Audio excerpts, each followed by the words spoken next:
1절에서 바울은 자신이 왜 이러한 사역을 하고 있고 자신이 감옥에 갇혀 있으며 자신이 이러한 편지를 쓰고 있는지에 대해서 알아주기를 원한다라고 밝혔습니다. 쉬운 성경은 2절 끝에도 이것을 알아주기를 바란다라는 말로 그리스도께서 우리를 위해 죽으심, 그리고 그리스도를 믿는 자들이 어떻게 살아야 되는지에 대해서 알아주기를 원한다라고 번역을 했습니다. 사실 두 개의 단어, 알아주기를 원한다라고 번역한 1절과 2절의 단어는 같지 않습니다. 1절에 알아주기를 원한다라는 것은 깨닫기를 원한다는 거고, 2절에서 알아주기를 원한다라고 하는 말은 분별하다라고 하는 말로 당시 영지주의라고 하는 그 학문 또는 철학이 그 팽배해 있던 그 단어의 어근과 같아요. 그러니까 깨닫거나 분별하다라고 하는 단순한 지식을 말하는 게 아니라 그 지식을 우리의 삶에 적용해서 그 지식에 합당한 삶을 살아가는 것을 의미하는데,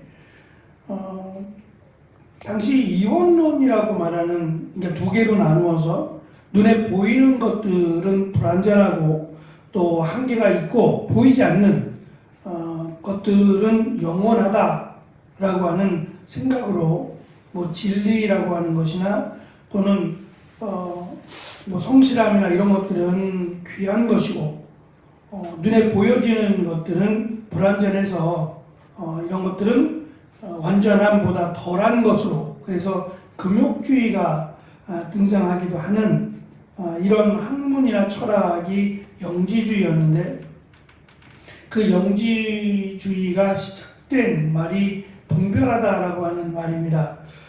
그러니까 무언가를 보고 이것이 진리인지 이것이 거짓인지를 늘 확인하는 일을 하는 것이 영지주의예요. 그러니까 무언가를 놓고 늘 잣대를 대는 겁니다. 이것이 좋은 건지 이것이 나쁜 건지. 그게 좋은 것이라면 그것을 취하고 따라해야 되는 거고, 나쁜 것이라면 그것으로부터 멀리 해야 된다라고 주장하던 것이 영지주의입니다. 지금 사도 바울은 예수 그리스도를, 하나님의 비밀인 예수 그리스도를 온전하게 또는 완전하게 분별하기를 원한다라고 강조를 합니다.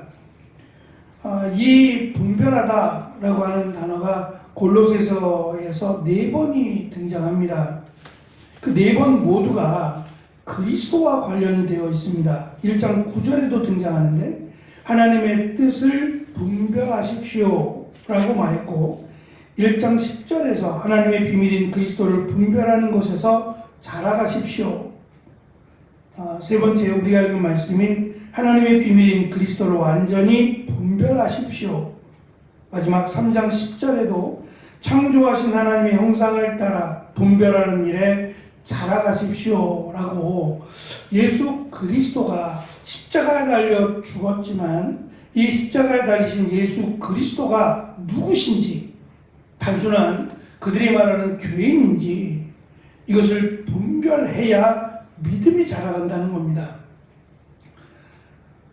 말씀을 준비하면서 과연 예수 그리스도를 우리가 어떻게 깨닫고 어떻게 분별하며 살아가고 있는가라는, 지금 사도 바울이 강조하는 것처럼 그 기준을 놓고 한번 생각해 봤어요. 여기서부터 문제겠구나. 왜냐하면 한국교회가 한참 부흥하고 성장하던 시기에 예수 믿고 복 받으세요 라고 하는 것이 전도의 주제였어요. 그러니까 예수님을 믿으면 복 받는다 라고 하는 이 말이 사실은 성경적인 말입니다. 예수님을 믿으면 구원을 받으니까 당연히 복 받는 거죠. 근데 그 설명까지 갔어야 되는데 한국 사람들이 급하다 보니까 그 설명은 나중에 일이고, 일단 한국 사람들이 가장 좋아하는 것 중에 하나가 복이니까 예수 믿으면 복 받는다 라고 전도를 하니까 그 복을 자신이 이해하는 복으로 자신이 바라는 것으로 연결을 해왔어요. 예수님 믿으면 건강해진다, 예수님 믿으면 사업이 잘 된다, 성공한다 등등의 말들로 받아들였어요. 이게 틀렸다고 말할 수는 없지만 엄격하게 보면, 엄격한 기준에서 보면 사실 이 말이 아닙니다. 예수님을 믿으면 건강해지지 않을 수 있어요. 예수님 믿고 성공하지 않을 수도 있고. 근데 예수님을 믿으면 꼭 병이 나야 되고 성공을 해야 되고 뭐 취업을 해야 되고 등등으로만 연결을 한다면 시험에 들 수밖에 없어요. 하나님이 나를 사랑하지 않는가 봐. 왜 나는 이 병에서 낫지 않는 거야? 하나님이 나를 사랑하지 않는가 봐. 왜 나는 성공과 거리가 먼 삶을 살지? 라는 생각을 갖게 되면서 점점 교회와 멀어지는 이들도 없지 않아 있기 때문입니다. 바울은 이 근본적인 문제를 지금 설명하는 겁니다. 오히려 예수 그리스도를 믿으면 당시 영지주의라고 하는 이 철학이나 그들이 생각하는 이 기준과는 점점 멀어집니다. 예수님은 십자가에 달려 죽었고 그 십자가는 저주받은 자들, 죄인들만 받던 형벌이었어요. 근데 그 예수를 믿으면 구원, 영생을 얻는다라고 하는 이 말은 영지주의의 기준에서 보면 매우 불쾌하고 무식한 말입니다. 죄인을 믿는데 어떻게 영생을 받습니까? 그러니까 도무지 이해할 수 없는 거죠. 그래서 바울은 이 부분에 대해서 하나님의 비밀인 예수 그리스도에 대해서 분별해야 된다. 그래야 우리의 믿음이 성장한다라고 하는 것으로 강조를 하고 또 이것을 4번에 걸쳐서 반드시 분별해야 너희들이 지금 당하고 있는 여러 가지 어려움으로부터 이겨낼 수 있다라는 것을 강조합니다. 그리스도를 깨닫게 될 때 드러나는 3가지의 모습을 오늘 말씀 가운데 강조합니다. 첫째는 그 마음에 힘을 얻는다는 것이고, 두 번째는 그리스도의 사랑으로 연합되어 그 사랑을 나누며 산다는 거고, 세 번째는 삶이 풍성해진다라고 강조합니다. 이 부분에서 신흥성경은 나름 애써서 번역을 한 것 같아요. 그래서 조금 이렇게 의역을 한 부분이 없지 않아 있지만 3가지로 나누어서 지금 설명을 하고 있습니다. 그 마음에 힘을 얻는다는 것은 예수 그리스도를 믿음으로 말씀드린 것처럼 상처를 받아요. 핍박을 받고 순교를 당하기도 합니다. 그런데 그것이 불평이나 원망이 아니라 괜히 예수님을 믿었다가 아니라 오히려 환난을 당하면 당할수록, 고난을 당하면 당할수록 오히려 기쁨이 생기고 내가 받은 은혜, 예수 그리스도를 닮아가는 나의 모습으로 힘을 얻는다는 겁니다. 그래서 상처가 수치가 아니라 오히려 자랑이 되어진다라는 말을 지금 하고 있는 것이고, 두 번째, 그리스도의 사랑으로 연합되어 그 사랑을 나눈다는 것은 이 사랑의 기준이 바뀐다는 겁니다. 우리가 지금 찬송을 드렸는데 친구라는 개념이 다르다고 했습니다. 지금 우리가 생각하는 친구의 개념과 1세기의 친구의 개념은 다릅니다. 친구는 가족 그 이상의 의미를 갖고 있어서 예수님이 우리의 죄를 대신해서 십자가에 죽으심도 친구이기 때문에 가능하고, 또 내가 모든 것을 포기하고 예수님을 믿을 수 있는 것도 이 친구라는 개념에서 해석이 됩니다. 근데 사실 우리가 살고 있는 이 땅의 친구의 개념은 사실 좋아질 수도 있고 또 멀어질 수도 있는 관계가 친구이기도 해 많이 희석되어 있죠. 그래서 친구라는 것이 영원하지 않지만 1세기의 친구는 정말 가족 그 이상의 관계를 의미했기 때문에 예수님을 나의 친구라고 고백하는 것이 사실은 우리가 지금 말하는 친구의 개념과는 많이 다릅니다. 어쨌든 예수님께서 우리에게 주신 이 사랑은 정말 하나님의 사랑이죠. 그만한 대가가 있어서 우리를 사랑하는 것이 아니라 아무런 대가 없이 우리를 구원하여 주신 그 사랑입니다. 그 사랑을 깨달으면 우리도 그 사랑으로 사람들을 대하게 될 것이라는 말입니다. 그래서 스데반이 죽어가면서, 돌에 맞아 죽어가면서 저들의 죄를 용서하여 달라고 기도할 수 있는 것은 정말 지식으로 보면 저들을 사랑한다는 게 불가능하죠. 자기를 죽이는 저들을 사랑할 수 있겠느냐 말이죠. 그런데 예수 그리스도의 사랑을 깨달았기에 스데반은 저들의 죄를 용서해 주시고, 저들이 하는 것을 알지 못해서, 깨닫지 못해서 이러한 행동을 하고 있으니 저들이 깨달을 수 있도록 도와주시고 저들을 용서해 달라고 기도할 수 있었던 겁니다. 지금 사도 바울도 그렇고 골로새 성도들도 자기들을 미워하는, 핍박하고 또 고통을 주는 저들을 용서해 주실, 그리고 저들을 품어줄 사랑으로 대하게 될 것을 지금 강조하고 있고, 삶이 풍성해진다는 것은 이 삶의 기준이 달라진다는 겁니다.